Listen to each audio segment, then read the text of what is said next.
So may na-aksidente rito sa may harap ng ospital. So ayan o. So grabe yung kanyang tinamo. So yung kanyang ka-aksidente ha. Ito.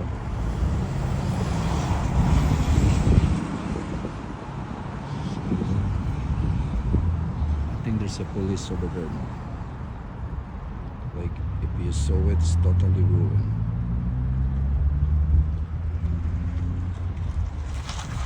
Yan sila. I think isa to sa mga driver ng laboratories car na to.